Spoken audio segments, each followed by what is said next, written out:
Presented by Magahiya Music.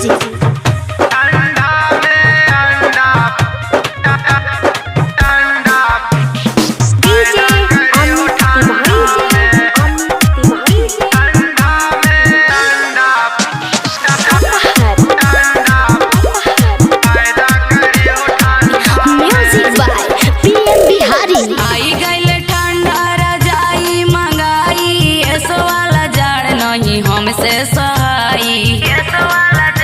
ए जी सुने तनी ना आई गइल ठंडा रजाई मंगाई ऐसा वाला जाड़ नहीं हमसे सहाई नहीं तो सकने हाली फायदा करी आग लगा दे ब्यास ठंडा में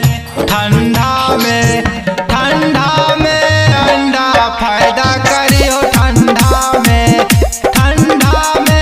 अंडा फायदा करी हो ठंडा में DJ अमित तिवारी से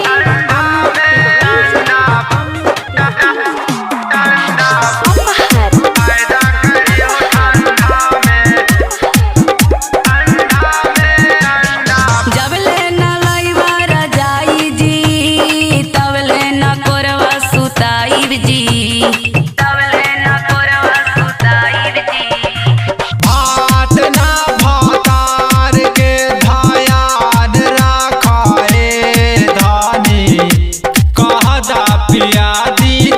के डाबर हानी जब लेना लइवा रजाई जी तब लेना कोरवा सुताई जी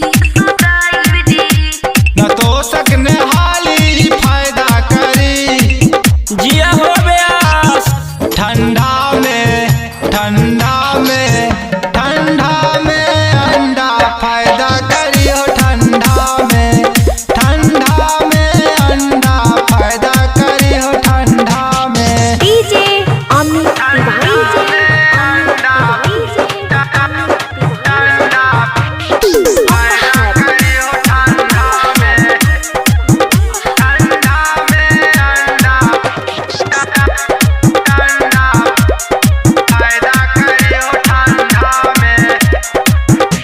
नीतीश पिया सोनी निरंजन जी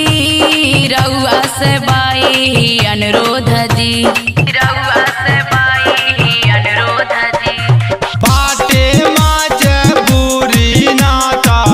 रजाई हम लाई थी सारा धा तोहार हम पुराई थी नीतीश पिया सोनी निरंजन जी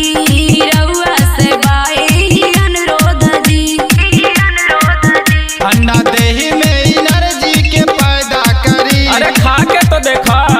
ठंडा में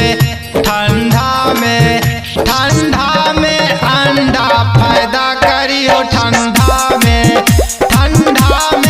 अंडा फायदा करी हो ठंडा में आई गइल ठंडा रजाई मंगाई ऐसो वाला जाड़ नहीं हमसे सहाई नहीं तो सकने हाली फायदा करी आग लगा दे ब्यास ठंडा में अंडा फायदा करी हो ठंडा में अंडा फायदा करी हो ठंडा में अभी पुराने से काम चलाला लॉकडाउन खत्म हो गया था।